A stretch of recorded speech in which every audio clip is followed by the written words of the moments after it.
नमस्कार. आर न्यूजच्या सोमवार दिनांक 13 एप्रिलच्या बातमीपत्रात आपले मनपूर्वक स्वागत. महेंद्र ज्वेलर्स राजारामपुरी प्रस्तुत आजचा सोन्याचा 24 कॅरेट दर आहे 1,50,300. 22 कॅरेट दर आहे 1,38,280. तर 1 किलो चांदीचा दर आहे 2,41,000. या बातमीपत्राचे प्रायोजक आहेत घरासारखी आपुलकी आणि नात्यासारखा जिव्हाळा जपणारी जनता बँक आजरा आणि प्रत्येकाच्या किचन मधला अविभाज्य घटक असणारा HP चहा. जसा हवा तसा चहा.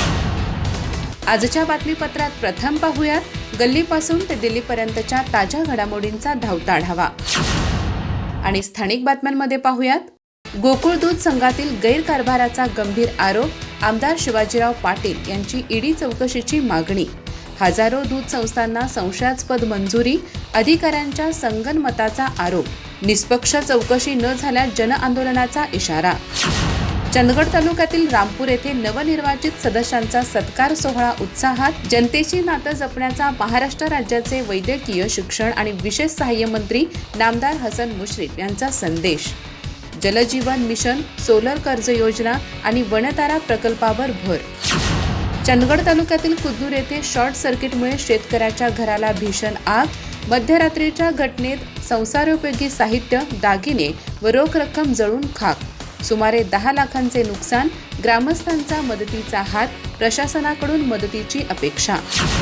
गडिंग्लज येथे झेप अकॅडमीच्या यशवंत विद्यार्थ्याचा सत्कार.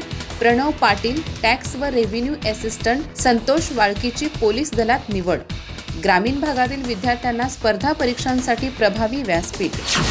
हलकर्णी येथे महालक्ष्मी यात्रेनिमित्त खुल्या क्रिकेट स्पर्धेला उत्साहात प्रारंभ. शिवाजी तांबडे, रामय्या मठपती व सुजित पाटील यांच्या हस्ते उद्घाटन. 15,000, 11,000 व 7,000 रुपयांची पारितोषिके. गडिंग्लज येथे युनायटेड तर्फे उन्हाळी मोफत फुटबॉल प्रशिक्षण शिबिर. रविवारपासून 8 ते 16 वयोगटातील खेळाडूंना मिळणार तज्ज्ञांकडून मार्गदर्शन. AIFFD परवानाधारक प्रशिक्षकांकडून कौशल्यासह जीवन कौशल्याचे धडे. चंदगड तालुक्यातील कारवे येथे बदलती वाचन संस्कृतीवर प्रभावी मार्गदर्शन. सखोल ज्ञानासाठी वाचन हाच उत्तम पर्याय. सुनीता साळुंखे शिवणगेकर यांचा संदेश. सोशल मीडियाच्या काळात पुस्तकांकडे वळण्याचे आवाहन. अधिक माहिती आणि ताज्या घडामोडींसाठी आजच आमचे चॅनल सबस्क्राईब करा.